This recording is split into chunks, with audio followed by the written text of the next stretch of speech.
So if it has always been your dream to be a dancer or a showgirl in Las Vegas, or it is something you're considering, you need to go ahead and watch this video.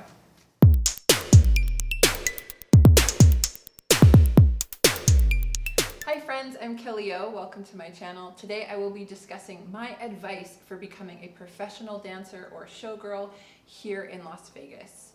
So here's the deal. I've been a professional dancer and showgirl here on the Las Vegas Strip for the past 10 years.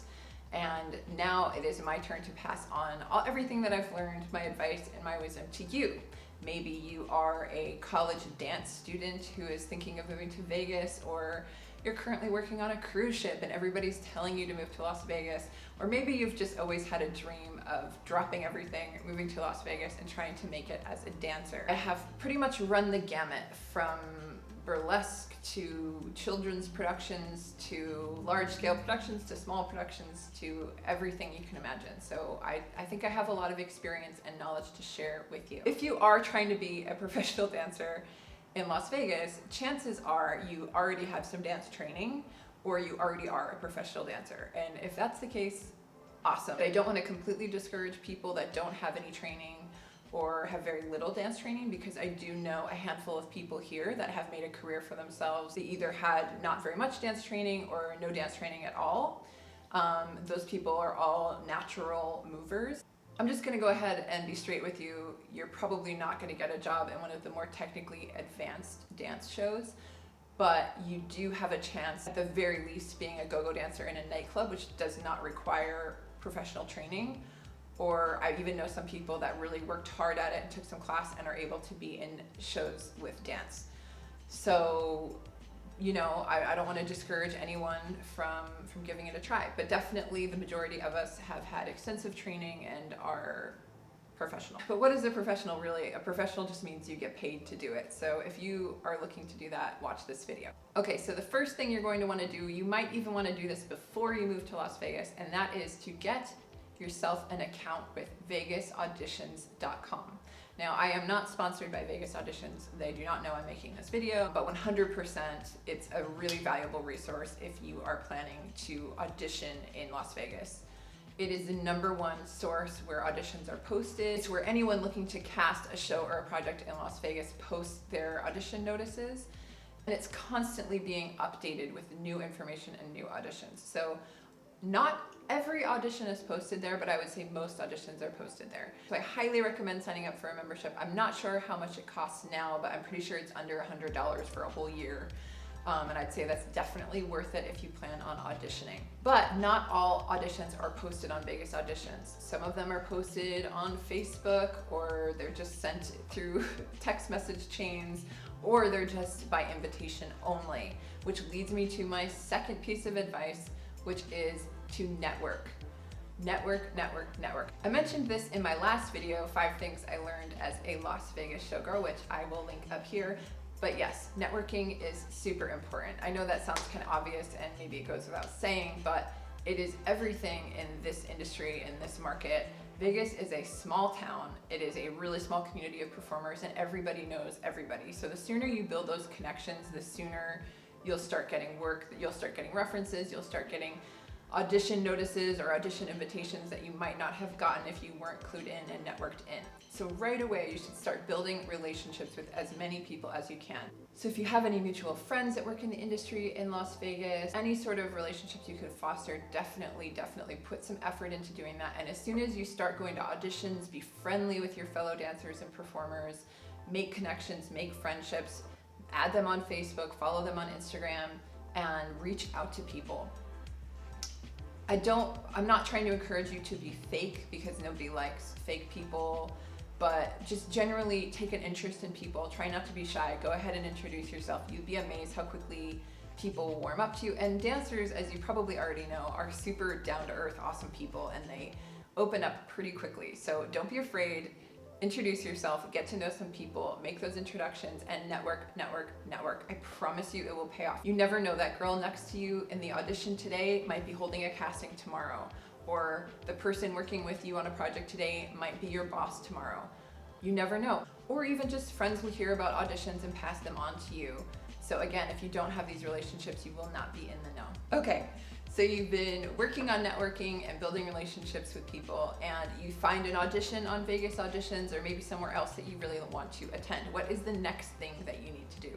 Well, this leads me to tip number 3, and that is to do your research. This is super important and something that I think a lot of people forget to do. If at all possible, go see the show that you are auditioning for. Sometimes it's a new show or a new project and it's not possible for you to do that, but if it's a show that's been running for a while, get yourself a ticket and go see it. I know funds might be short, so if you can get a comp or any sort of discount, definitely do that, but I definitely think it's worth it to see what you're auditioning for. This will give you an idea of what types of dancers they currently have, what looks they currently have, what heights they currently have in the show, what dance style is prevalent in the show, and also if it's even a show that you are interested in doing. Let's just be real. Not every project is something that you necessarily want to be involved with. So don't waste their time, don't waste your time. Go see the show, go see if it's something that you actually want to be involved with. Now, some new projects or new shows you might not be able to buy a ticket for to go see, so do your research the best you can. Who is choreographing? Who is directing? Look these people up online, find out what you can, see if you can find any examples of their work. You'd be amazed how much stuff is on YouTube and out there to get an idea of what their choreography is like, other people they've worked for, other projects they've done in the past. Definitely consume as much information as you can. So now you've seen the show or you've gotten as much information as you can and you've done your homework, now you need to prepare for the audition itself, which leads me to my 4th piece of advice, which is to look the part and to act the part. So unfortunately, sometimes casting notices can be really specific and tell you everything that you need to know, and other times they're really vague. Some shows in Vegas have more of an edgy look and some are kind of old-fashioned. So there are, for example, quite a few shows in town that will not hire you if you have short hair or part of your head is shaved or like you have too many tattoos or anything like that.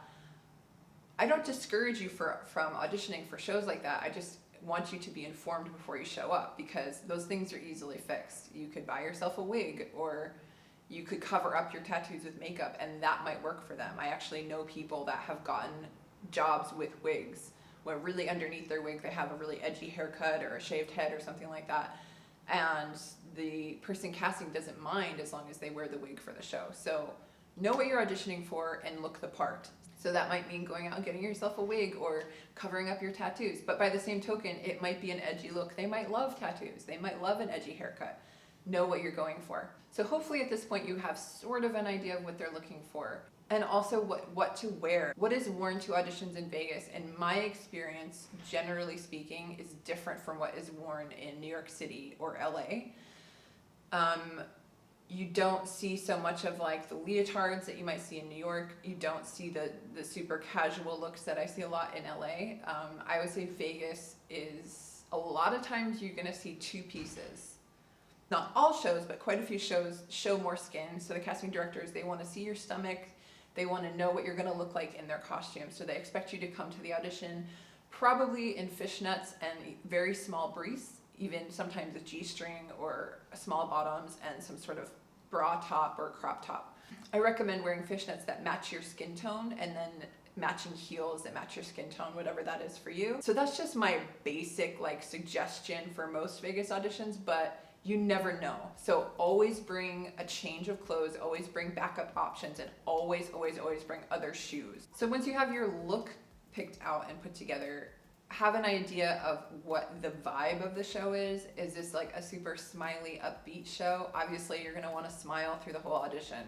Sometimes the casting directors don't really care if you can't pick up the choreography right away, because this is a show that you might end up doing for 6 months or years. So they know you'll get the choreography eventually. They wanna know how you perform. So if they have a super smiley and bubbly show, they just wanna see that you can smile and perform like that, because believe it or not all dancers can. By the same token, if it's a super sultry show or like a very adult show, they might want to be able to see your kind of sultry face, or that you can be serious on stage. Have an idea of what it is you're auditioning for and try to emulate that in the audition. I know that sounds kind of obvious, but you'd be surprised how many people don't think about that when they're auditioning. Obviously, they get caught up in trying to remember the choreography and they're nervous, but don't forget to smile if that's what they want, or don't forget to perform if that's what they're looking for. Which leads me to my fifth piece of advice, which is to take class and stay in shape. So for me personally, I trained almost exclusively in classical ballet. I have never tapped before. I really learned everything that I learned about other forms of dance after I moved to Vegas, and I just sort of figured it out as I went. What I recommend to you is, of course, double down on whatever it is that you're really good at. So if you are an amazing tap dancer, like work on a tap solo. If you are an amazing hip hop dancer, keep working on that. But also start studying other forms of dance. And that's something that I wish I had done more of in my career if I could go back. I was very timid and afraid of really diving into other forms of dance because I knew I wasn't very good at them. But I highly encourage you to just let that go, leave your ego at the door, and just get into all different kinds of dance class. It will make you a better dancer. It will make you more likely to get hired all around. Everybody wants to have all around dancers that can do everything. So get in class. I know it sucks if you're coming from a dance company like I did, where daily class is built into your routine, or you're coming from college where it's part of your curriculum, and now you're suddenly on your own and you have to pay individually for classes. It sucks. Like, I'm not gonna lie to you, but it's worth it, and I wish I had done it more. Do not be like me. Go to class and stay in shape. So cross training is super important as we're learning, and luckily Las Vegas has lots of amazing gyms that you can go to. So many hot Pilates and yoga studios and personal trainers, and the gym memberships are super inexpensive. You can join LVAC for like $10 a month or something ridiculous like that. So there's no excuses there. Like, it's super easy to get a gym membership. For me personally, hot yoga and hot Pilates have been super beneficial for my cross training. That's what I do and that's what I recommend, but I'm sure you will find whatever works for you. Just stay in shape and stay in class.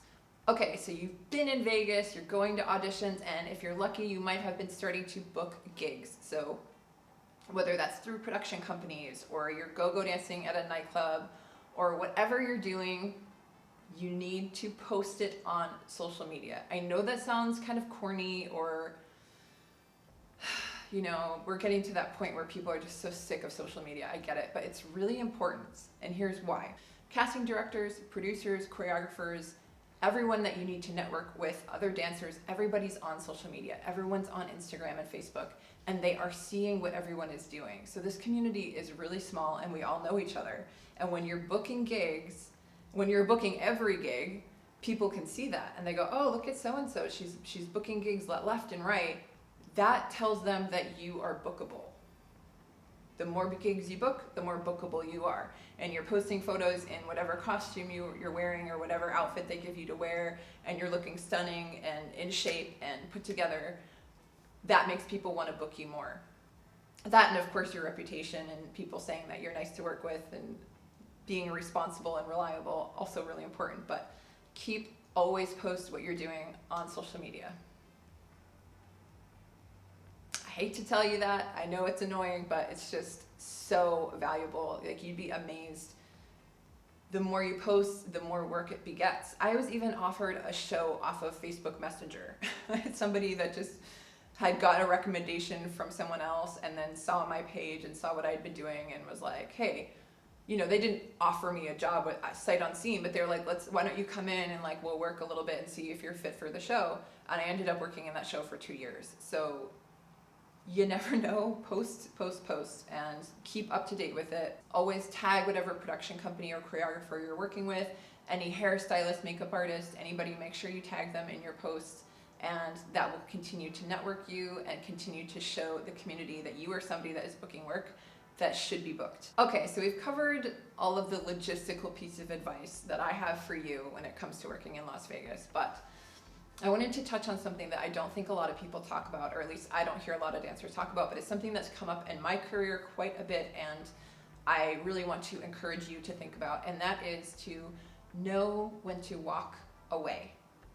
So, as you know, dancers' careers are pretty short, and it can be really easy to get stuck in a show for longer than you intended. So I'm not saying that's always the case. Some people get into a show that they really love and they want to stay there for 10 years. There is nothing wrong with that. But myself, for instance, my first show in Las Vegas was Jubilee, which was a showgirl show that ran at Bally's. It closed a few years ago, but I was in the show for 3.5 years. I loved the show. I was super happy there. It was really steady. The money wasn't amazing, but we had amazing benefits, amazing insurance, 401k, you name it. And it was steady work. I loved the people I worked with. I loved the show. Got to wear these gorgeous Bob Mackie costumes. I couldn't really complain. But at around the 3-year mark, 3 years of doing the same show, I just started to get restless and I wasn't as happy as I had been. It wasn't as fulfilling for me anymore. I realized that I was never going to be promoted, or at least not within the near future. So I was going to continue to doing the same parts, and I just knew in my heart that it was time to walk away. So I did this scary thing without having a job lined up. I put in my notice. And then luckily for me, I booked 2 shows right after that. And I was able to immediately transition from the end of that contract into the start of another contract at a different show that happened to pay much better and also got me my equity card. So trust your instincts, trust your gut. I'm not saying that it's wrong to stay in a show. If you love it and you're happy there, stay. But when it's time to walk away, and don't stay in a show just because of scarcity or what if I don't find a job or what if I can't find anything else. There is so much work in this town. You will be able to gig, you will be able to freelance.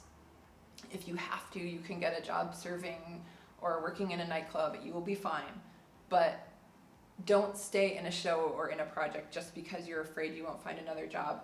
And even more importantly, unfortunately, this has come up in my career, so I think it's important to share with you. Do not stay in a show if you are dealing with any kind of abuse, whether that is emotional abuse or physical abuse or sexual harassment, or even if it's just abuse of your time.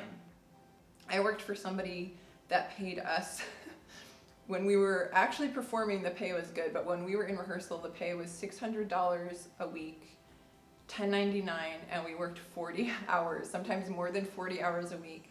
And a lot of that was just waiting around, but we weren't allowed to leave the studio. We had to be there just waiting with nothing to do, unable to work other gigs, unable to take other jobs. That's an abuse of your time. It's a really disrespectful way to be treated. So know when you're not being treated right and don't be afraid to walk away. I unfortunately have encountered that in my career, and every single time I wish I had walked away sooner. I've also had experiences where I've been working for people that I know don't treat people well. I've seen them treat other people poorly, and I'm expecting that they're going to treat me differently. And of course, when the shoe drops and they don't treat me differently and they treat me poorly as they have other people in the past, you feel really dumb. I felt really dumb because I should have known better, and I shouldn't have taken a job with someone that I had seen be disrespectful to others. When somebody shows you who they are, believe them. That old quote, it's super true. So if you're thinking of working with someone in town that has a really bad reputation, I'm not saying don't do it. I'm just saying think twice, and the moment you see any kind of shadiness or disloyalty or distrust, walk away. Give your 2 weeks notice if you can, or more notice if possible, but don't feel like you have to stay in that situation. You don't. Your career is too short to put up with it, right? You want to be your career is only going to be 20 years if you're lucky. You want to enjoy it. Okay, so that leads me to my last and final piece of advice, which I will admit is a little bit on the cheesy side, but I think it's super important, and that is to believe in yourself. So I know, guys, I know it's really cheesy, but I know I could have been such a better dancer and achieved so much more if I had just believed in myself. Most of my high school career and most of my career as a dancer, I've wasted so much time thinking I'm not good enough, or doubting myself, or talking myself out of going to an audition. Or not everyone is going to be your cheerleader. You might have parents or guidance counselors or other people in your life telling you that it's going to be so hard and what are you gonna do? You're gonna be homeless on the street. Like, you can't be a dancer. Like, I'm sure you've all heard it before, but don't waste your time listening to those voices. I wish I had learned to believe in myself sooner, because I can only imagine how much more I would have accomplished if I had believed in myself. You have to be your own cheerleader. You just have to be.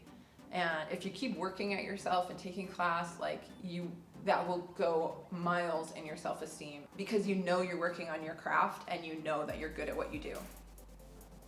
Okay guys, that is it. That is my advice for you.